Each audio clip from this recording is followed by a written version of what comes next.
शिव का राग सुनो, अज्ञान नींद से जाग सुनो। आओ शिव का राग सुनो, अज्ञान नींद। प्रजा तो त्रेता के अंत वाली चाहिए, द्वापर युग के लिए भगत चाहिए। भगत भी बनाओ और प्रजा भी बनाओ। अब तो ऐसा समय आएगा, देते जाओ झोली भरते जाओ। इतनी तड़पती हुई आत्माएं आएंगी, उन्हें बूंद भी देंगे तो खुश हो जाएंगे।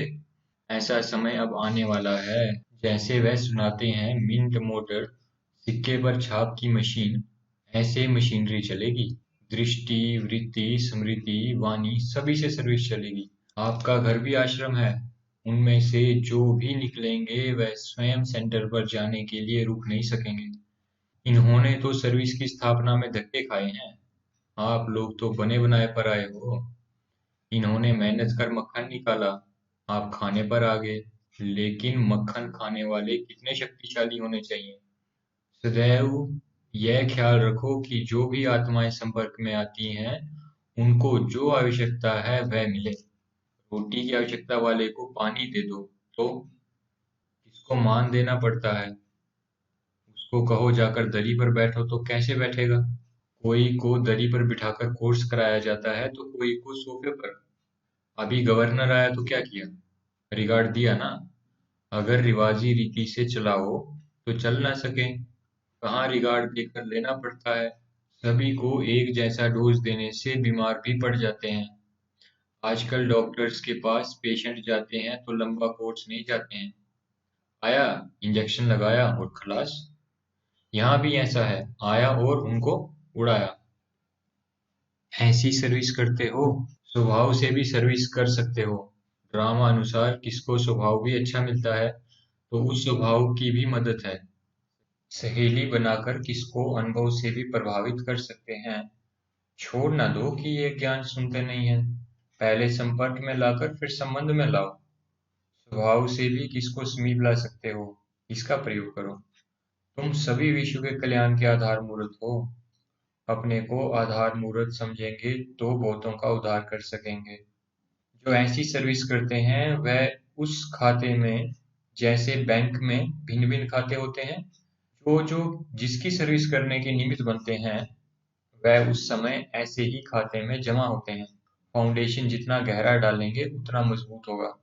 फाउंडेशन तो डालते हैं, लेकिन गहराई में डालने से, जैसे सुनाया, संपर्क में तो लाते हैं, परंतु संबंध में लाना है। जो अनेकों को संबंध में लाता है वह नजदीक संबंध में आएगा। जो अनेकों को संपर्क में लाते हैं वह वहां भी नजदीक संपर्क में आएगा। दूसरा पॉइंट, सारे दिन के पोतामेल को ठीक रीति से निकाल सकते हो। यह मालूम पड़ता है कि मेलगाड़ी की रफ्तार है, बाप दादा के संस्कारों से मेल करना है। आप लोगों को जिन्होंने साकार रूप से साथ रहकर सेकंड के संकल्प संस्कार का अनुभव किया है, उनसे मेल करना है। औरों को बुद्धि योग से खींचना पड़ता है, आप लोगों को सिर्फ सामने लाना पड़ता है। इसलिए संकल्प संस्कार को मिलाते जाना है, समय नष्ट नहीं करना है। फौरन निर्णय करना है कि क्या करना है क्या नहीं करना है। इसमें समय की भी बचत है और बुद्धि की शक्ति भी जो नष्ट होती है उसकी भी बचत है। अपने पुरुषार्थ से संतुष्ट हो। संपूर्ण होने का क्या प्लान बनाया है। अपने को जब बदलेंगे तब औरों की सर्विस करेंगे।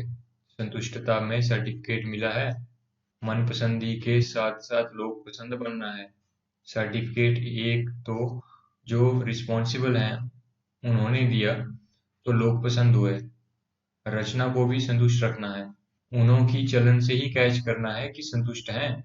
जब कोई मधुबन में आते हैं तो निमित्त बनी हुई बहनों द्वारा अपना सर्टिफिकेट ले जाएं। ये सभी सर्टिफिकेट धर्मराजपुरी में काम आएंगे। जैसे रास्ते में कार चलाने वाले को सर्टिफिकेट होता है तो दिखा देने से रास्ता पार कर लेते हैं, ऐसे धर्मराजपुरी में यह सर्टिफिकेट काम में आएगा। इसलिए जितना हो सके सर्टिफिकेट लेते जाओ, क्योंकि ट्रिब्यूनल में भी यही महारथी बैठते हैं। इन्हों की सर्टिफिकेट काम में आएगी। यहाँ से सर्टिफिकेट ले जाने से दूसरी आत्माओं को सर्टिफाई करने की शक्ति आएगी। अनुभवी बहनें अनेकों को सर्टिफाई करने की शिक्षा देती हैं। अनेकों को सर्टिफाई करने की युक्ति है सर्टिफिकेट। स्नेही बनना आता है या शक्ति बनना आता है? शक्ति भरने वाले जो रचयिता हैं, उनकी रचना भी शक्तिशाली होने के कारण पुरुषार्थ में कब कैसे डगमग नहीं होंगे। अगर स्टूडेंट डगमग होते हैं तो इससे परख सकते हैं कि शक्ति भरने की युक्ति नहीं है, समीप लाना यही विशेषता है। शक्तिशाली बनाना जो माया से मुकाबला कर लें, यह ऐड कर देना, विघ्न आवे भी लेकिन ज्यादा समय न चले, आया और गया, ये है शक्ति रूप की निशानी। जो अपने से संतुष्ट होता है वह दूसरों से भी संतुष्ट रहता है, और कोई असंतुष्ट करे भी परंतु स्वयं संतुष्ट हैं तो सभी उनसे संतुष्ट हो जाएंगे। दूसरे की कमी को भी अपनी कमी समझकर चलेंगे तो खुद भी संपूर्ण बन जाएंगे। यह कभी नहीं सोचो कि इस कारण से मेरा पुरुषार्थ ठीक नहीं चलता, मेरी कमजोरी है, ऐसा समझने से उन्नति जल्दी हो सकती है। नहीं तो दूसरे की कमी के फैसले में ही समय बहुत जाता है। साकार स्नेही हो या निराकार स्नेही हो, निराकार स्नेही जो होते हैं उनकी यह विशेषता ज्यादा होती है कि वह निराकारी स्थिति में ज्यादा स्थित होंगे। साकार स्नेही चरित्रवान होंगे, उनका एक एक चरित्र सर्विसेबल होगा। दूसरा, वह औरों को भी स्नेह में ज्यादा ला सकेंगे। निराकारी निरहंकारी दोनों समान चाहिए। बालक बनना अच्छा है या मालिक बनना अच्छा है? जितना हो सके सर्विस के संबंध में बालकपन, अपने पुरुषार्थ की स्थिति में मालिकपन। संपर्क और सर्विस में बालकपन, याद की यात्रा और मंथन करने में मालिकपन। साथियों और संगठन में बालकपन और व्यक्तिगत में मालिकपन। ये है युक्ति युक्त चलना। सदा उमंग उल्लास में एक रस रहने के लिए कौन सी पॉइंट याद रहे? उसके लिए जो सदैव संबंध में आते, चाहे स्टूडेंट चाहे साथी, सभी को संतुष्ट करने की उत्कंठा हो। उत्साह में रहने से जो ईश्वरीय उमंग उत्साह है वह सदा एक रस रहेगा। जिसको देखो उससे हर समय गुण उठाते रहो। सरु के गुणों का बल मिलने से सदा काल के लिए उत्साह रहेगा। उत्साह कम होने का कारण औरों के भिन्न भिन्न स्वरूप, भिन्न भिन्न बातें देखना सुनना। गुण देखने की उत्कंठा हो तो एक रस उत्साह रहे।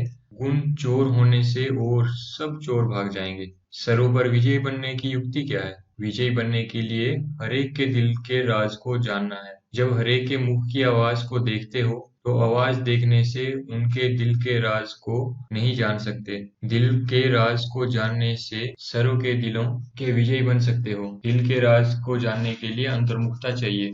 जितना राज को जानेंगे उतना सरों को राजी कर सकेंगे। जितना राजी करेंगे उतना राज को जानेंगे, तब विजयी बन सकेंगे। सरल चित्त की निशानी क्या है?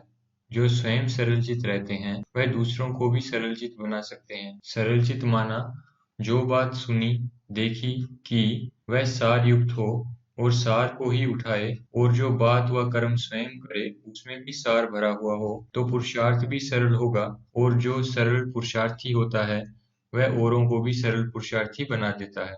सरल पुरुषार्थी सब बातों में ऑलराउंड होगा। कोई भी बात की कमी दिखाई नहीं देगी, कोई भी बात में हिम्मत कम नहीं होगी।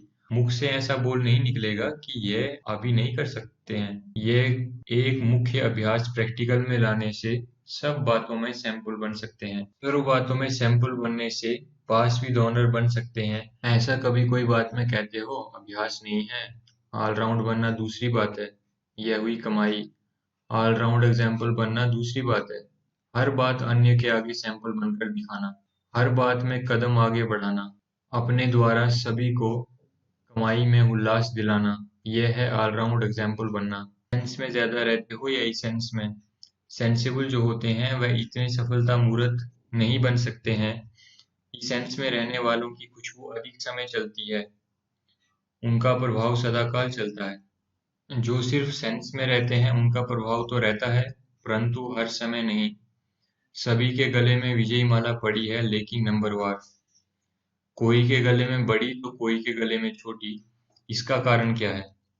जितना जितना शुरू से लेकर मनसा में, वाचा में, कर्मणा में आई हुई समस्याओं या विघ्नों के ऊपर विजयी बने हैं, उस अनुसार विजयी माला हरेक की बनती है। शुरू से लेकर देखो तो मालूम पड़ सकता है कि मेरी विजय माला कितनी बड़ी है। आजकल छोटी माला भी बनाते तो बड़ी भी बनाते हैं। जो जितना जितना विजयी बनते हैं उतना ही बड़ी विजय माला पहनते हैं। यह जो चतुर्भुज में विजय माला की निशानी है, सिर्फ एक की नहीं, यह विजय रत्नों की निशानी है।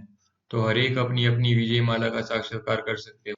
जितना विजय माला पहनने के अधिकारी बनेंगे, उतना ही ताज तख्त उच्च प्रमाण प्राप्त होगा। तो इस समय विजय माला के प्रमाण अपना भविष्य तक भी समझ सकते हो। यहाँ ही अब सभी को साक्षात्कार होना है। साक्षात्कार सिर्फ दिव्य दृष्टि से नहीं, प्रत्यक्ष साक्षात्कार भी होना है। प्रत्यक्ष का प्रमाण यह भी साक्षात्कार है। इसलिए पूछा कि कितनी बड़ी है विजय माला। एक है सर्विस का बल, दूसरा है स्नेह का बल। इसलिए एक्स्ट्रा बल मिलने कारण विशेष सर्विस हो रही है। जो स्वयं में शारीरिक के हिसाब से शक्ति नहीं समझते हैं, लेकिन यह बल होने के कारण जैसे और कोई चला रहा है, ऐसा अनुभव करते हैं। निमित्त बनने से बहुत एक्स्ट्रा बल मिलता है। जैसे साकार रूप में निमित्त बनने से एक्स्ट्रा बल था, ऐसे इसमें भी है। अतीन्द्रिय सुख का अनुभव होने से क्या होता है? अतीन्द्रिय सुख मिलने से जो इंद्रियों के सुख का आकर्षण है, वह समाप्त हो जाता है। जो दुख देने वाली चीज है, वह कौन सी है? इंद्रियों का आकर्षण, संबंध का आकर्षण व कोई भी कर्मेंद्रियों के वश होने से जो भिन्न भिन्न आकर्षण होते हैं, वह अतीन्द्रिय सुख व हर्ष दिलाने में बंधन डालते हैं। एक ठिकाने बुद्धि टिक जाने से एक रस अवस्था रहती है। इसलिए सदैव बुद्धि को एक ठिकाने में टिकाने की जो युक्ति मिली है, वह स्मृति में रखो। हिलने न दो। हिलना अर्थात हलचल पैदा करना। फिर समय भी बहुत व्यर्थ जाता है। युद्ध में समय बहुत जाता है। शक्तियों के चित्र में शक्तियों की निशानी क्या दिखाते हैं? एक तो वह अलंकारी हैं, दूसरा संहारी भी हैं। अलंकारी किस लिए हैं? संहार करने के लिए। ऐसे ही अलंकारी संहारी मूर्त अपने को समझकर चलते चलो। जब यह स्मृति में रहेगा कि मैं संहार मूर्त हूँ, तो वे माया के वश कभी नहीं होंगे। सदैव ये चेक करना कि अलंकार सभी ठीक रीति से धारण किए हुए हैं। कोई भी अलंकार अगर धारण नहीं किया हुआ है, तो विजय नहीं बन सकते हैं। जैसे सुहागिन होती है, वह सदैव अपने सुहाग की निशानी को कायम रखती है। जैसे देखो, कभी भी अपना स्थूल श्रृंगार कम हो जाता है, नीचे ऊपर होता है, तो उसको बार बार ठीक करते हैं। इसलिए कोई भी अलंकार रूपी श्रृंगार बिगड़ा हुआ है, तो इसको ठीक करना है। जो अति पुराने होते हैं, उनको पूरा अधिकार लेकर जाना है। अधिकार लेने के लिए ही अपने ऊपर छाप लगाने के लिए मधुबन में आते हैं। ये मधुबन है फाइनल ठप्पा व छाप लगाने का स्थान। जैसे पोस्ट ऑफिस होती है, उसमें जब फाइनल ठप्पा लगाते हैं, तब चिट्ठी जाती है। यह भी स्वर्ग के अधिकारी बनने का छाप मधुबन है। मधुबन में आना अर्थात करोड़ गुना कमाई करना। जो विघ्न विनाशक होते हैं, वह विघ्नहार नहीं बन सकते। कंबाइंड अपने को समझो। बाप दादा तो सेकंड सेकंड का साथी है। जब से जन्म लिया है, तब से लेकर साथ हैं। यहाँ जन्म भी इस समय होता है, साथी भी इस समय मिलता है। लौकिक में जन्म पहले होता है और साथी बाद में। यहाँ अभी अभी जन्म, अभी अभी साथी। बम्बई नगरी में रहते हुए प्रूफ हो। जो स्वयं प्रूफ नहीं है, वह औरों के आगे प्रूफ सबूत भी नहीं बन सकते। धारणा वाली जीवन औरों के आगे प्रूफ बन जाती है। प्रूफ कौन बन जाता है? जो प्रूफ है। बम्बई में जास्ती पूजा किसकी होती है? गणेश की।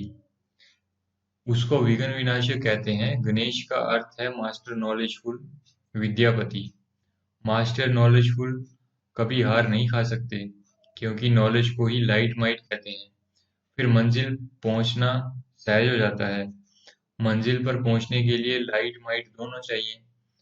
अपनी सूरत को ऐसा करना है जो आपकी सूरत से बाप दादा दोनों दिखाई दें। जो भी कर्म करते हो, वह हर कर्म में बाप दादा के गुण प्रत्यक्ष हों। बाप दादा के मुख्य गुण कौन से वर्णन करते हो? ज्ञान, प्रेम, आनंद, सुख, शांति का सागर। जो भी कर्म करो, वह सब ज्ञान सहित हो। हर कर्म द्वारा सर्वात्माओं को सुख, शांति, आनंद का अनुभव हो। इसको कहते हैं बाप के गुणों की समानता। आपको समझाने की आवश्यकता नहीं। आपके कर्म देख उनों के दिल में संकल्प उठे कि ये किसके बच्चे किस द्वारा ऐसे बने, स्टूडेंट में अच्छा स्कॉलरशिप लेने वाला होता है तो उनको देख टीचर की याद आती है। इसलिए कहावत है, स्टूडेंट शोज टीचर। यह भी सर्विस करने का तरीका है। अलौकिक जन्म का हर कर्म सर्विस प्रति हो। जितना सर्विस करेंगे उतना भविष्य ऊंचा। जितना अपने को सर्विस में बिजी रखेंगे उतना माया के वार से बच जाएंगे। बुद्धि को एंगेज कर दिया तो कोई डिस्टर्ब नहीं करेगा। ये भी संगम युग का वरदान है। एक रस अवस्था, एक का ही ध्यान, एक की ही सर्विस में जितना जो कोई वरदान ले। जैसे कोई नशे में रहता है, उसको और कुछ सूझता नहीं, ऐसे इस ईश्वरीय नशे में रहने से और दुनिया की आकर्षण से परे हो जाएंगे। कोई बांदीली ने पूछा, बाबा, हम बांदीली हैं, हमको संकल्प चलता है कि हम सर्विस नहीं करते हैं। तो मीठे प्यारे बाबा बोले, बांदीली स्वतंत्र रहने वालों से अच्छी हैं। स्वतंत्र अलबेले रहते हैं। बांदीली की लगन अच्छी रहती है। याद को पावरफुल बनाओ। याद कम होगी तो शक्ति नहीं मिलेगी। याद में रहते यह व्यर्थ ना सोचो कि सर्विस नहीं करती। उस समय भी याद में रहो तो कमाई जमा होगी। यह सोचने से याद की पावर कम होगी। बंधन से मुक्त करने के लिए अपनी चलन को चेंज करो। जो घर वाले देखें कि ये चेंज हो गई है। जो कड़ा संस्कार है वह चेंज करो। वह अपना काम करें, आप अपना काम करो। उनके काम को देख घबराओ नहीं। जितना वो अपना काम फोर्स से कर रहे हैं, आप अपना फोर्स से करो। उनके गुण उठाओ कि वह कैसे अपना कर्तव्य कर रहे हैं, आप भी करो। सारी सृष्टि की आत्माओं की भेंट में कितनी आत्माओं को ये भाग्य प्राप्त हुआ है, तो कितनी खुशी होनी चाहिए। खुशी तो नयनों में, मस्तक में, होठों में झलकती रहनी चाहिए। जो है ही खुशी के खजाने का मालिक, उसके बालक हैं, तो खजाने के अधिकारी तो हो ना। 5,000 वर्ष पहले भी आए थे। यह अनुभव है। स्मृति आती है। स्मृति की निशानी क्या है? स्पष्ट स्मृति की निशानी यह है कि किससे मिलेंगे तो अपनापन महसूस होगा और अपने स्थान पर पहुंच गया हूँ। यह वही स्थान है जिसको ढूंढ रहा था।